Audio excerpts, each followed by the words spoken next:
በኢራን ያለው ቀውስ አሁንም እንደቀጠለ ነው። ኢራን እንግዲህ በርካታ ሁነቶችን እያስተናገደች ነው የምትገኘው። የኢራን የውጭ ጉዳይ ሚኒስትር የተለያዩ ሀገራት አምባሳደር ሰብስበው እኛ ለድርድርም ሆነ ለጦርነት ዝግጁ ነን ሲሉ አስረድተዋል።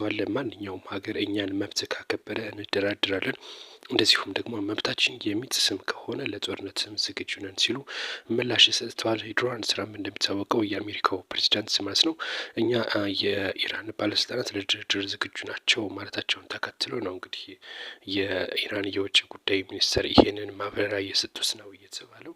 በተያያዘ ዜና የኢራን የፖሊስ አዛዥ እንዳለው ከሆነ በርካታ በሰልፉ ማለት ነው እንግዲህ 2 ሳምንታትን አስቆጥሯል። በኢራን የሰላማዊ ሰልፍ ተቃውሞ ይህንን በዋናነት ሲመሩ የነበሩትን በቁጥጥር ስር አውለናል ሲሉ እንግዲህ ተናግረዋል ነው እየተባለው። በተያያዘ ዜና ደግሞ ዶናልድ ትራምፕ ከኢራን ጋር ግንኙነት ያደርጋሉ ወይም ደግሞ ከኢራን ጋር ንግድ የሚፈጽሙ ሀገራትን 25% ታሪፍ እጥላለሁ ስትል እንግዲህ ጠንከር ያለ ማስጠንቀቂያ እንግዲህ ሰጥታለች ማለት ነው። እነዚህ ሀገራት ከአሜሪካ ጋር ንግድ በሚያደርጉበት ወቅት 25% ታሪፍ ይጣልባቸዋል የተባለው። እንግዲህ በኢራን ከፍተኛ የሆነ ማዕቀብ አሁንም እየጣለባት ነው የሚገኘው፣ ራሷን እንድታገል እየሆነች ነው የሚገኘው። በተያያዘ ዜና ከዚህ ጋር ማለት ነው በኢራን እንግዲህ እስላማዊ መሪውን በመደገፍ እንደዚሁ ሰላማዊ ሰልፍ ወጥተዋል የተባለው።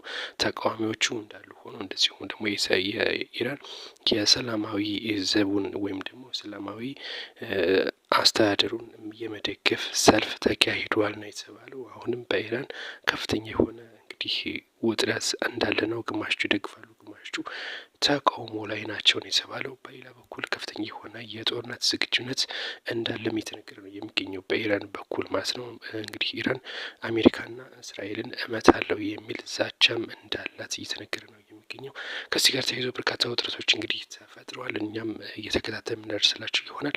አሁን ላይ በኢራን የተሰሙ መረጃዎች እነዚህ ናቸው። አሁንም ውጥረቱ እንዳረገበ ነው መረጃዎቹ እየወጡ የሚገኙት። እኛም ተከታትለን እናደርስላችኋለን። አብራችሁን ሁኑ።